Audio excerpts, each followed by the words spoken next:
Salut tout le monde, aujourd'hui je décide de vous amener dans notre projet de repeinture de Lilou, notre van pour Sprinter Van. Et à l'origine, Lilou c'est une van de travail, donc ce qui arrive présentement c'est qu'il y a quand même beaucoup de petites choses dans la peinture à régler. Un dent entre autres dans la porte du côté passager, aussi au-dessus du windshield on a beaucoup de rouille qui risque d'être problématique dans le futur. Et vu qu'elle est quand même assez propre encore, on va essayer de la maintenir propre. Et pour ça on a décidé d'y aller avec la peinture de style bedliner de camion. Donc on était avec du Raptor Liner qui est commandé. J'attends la commande d'ici quelques jours. Et j'espère que c'est aussi simple que les sites web que j'ai visités nous ont dit que ça serait. J'ai comme des doutes. Il va toujours avoir des problèmes, mais j'ai décidé de vous amener voir le côté positif et négatif de cette peinture-là. Donc on commence par la dent du côté passager. J'ai débuté par retirer le panneau de plastique de ma porte passager pour essayer de pousser la bosse de l'intérieur. J'ai rapidement réalisé que c'était pratiquement impossible, même avec une tige ou un tournevis, de pousser la bosse tellement la tôle était trop épaisse. Plan B, j'ai décidé de percer des trous à des endroits stratégiques pour essayer avec un crochet, une tige ou quelque chose de pouvoir retirer la bosse de l'extérieur du véhicule. De toute manière, j'allais mettre de la potée, donc ça ne paraîtrait pas en finale. Quand je vous disais que la tôle était beaucoup trop épaisse pour pouvoir la pousser de l'intérieur, même de l'extérieur avec un crochet, j'ai eu de la difficulté.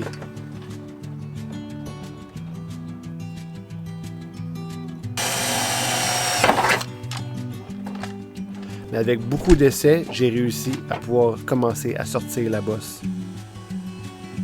Je peux vous dire que plus je perçais de trous, plus je remettais ma décision en question. J'espérais qu'en finale, ça paraisse pas trop. J'ai réussi à redresser pas mal la grande partie du panneau, mais j'espère pouvoir empirer la situation plus que prévu, là. Je prévoyais de toute manière faire de la potée sur le body ici, fait que je vais essayer de démonter la moulure, reconstruire un peu avec de la potée, essayer de l'adresser le plus possible. Puis je pense que ça va être ça. De toute manière, j'ai pas besoin qu'il soit 100% parfait, je voulais juste le retirer un peu, cette bosse-là, la rendre un petit peu plus esthétique. On continue. J'ai par la suite commencé à déclipser le panneau de moulure du côté passager pour avoir un meilleur accès et voir exactement quelle était l'ampleur de la situation pour la réparation.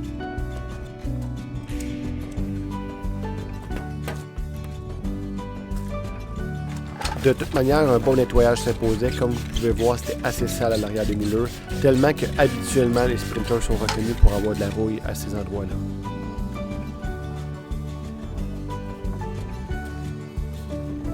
J'ai débuté par appliquer une peinture sur chacun des trous que j'avais fait pour essayer de sceller l'intérieur et éviter que la rouille s'y propage.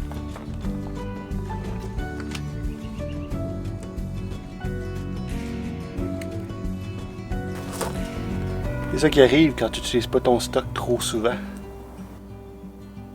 Je sais pas si c'est encore bon.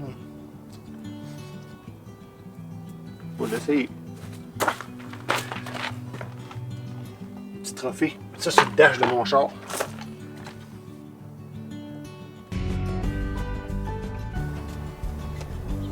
Rendu là, le travail est assez simple mais long. On sable, on remet de la potée. On ressable, on met de la potée encore, et ainsi de suite.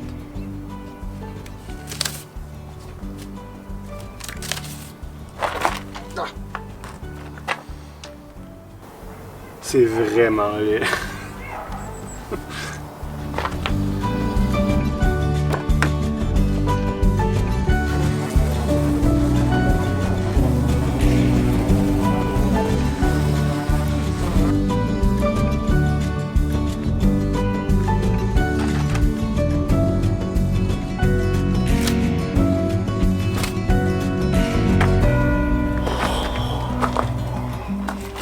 Si vous avez jamais fait Bondo, là,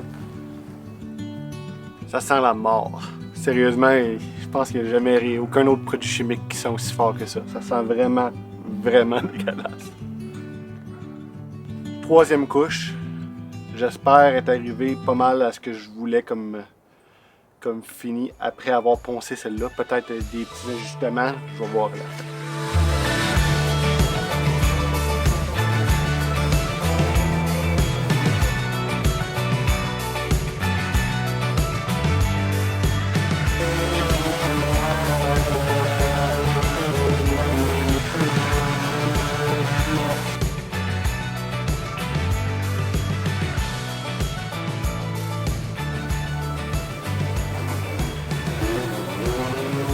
Après avoir obtenu un fini satisfaisant de la potée, j'ai pu passer à la prochaine étape qui est le primer.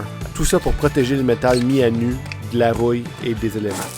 Mais avant tout, on nettoie correctement l'endroit de la poussière qui a été créée par le sablage.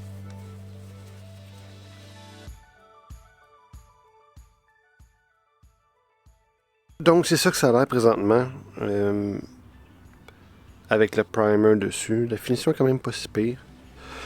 On voit quand même une dénivellation si on regarde là, mais c'est pas si pire que ça.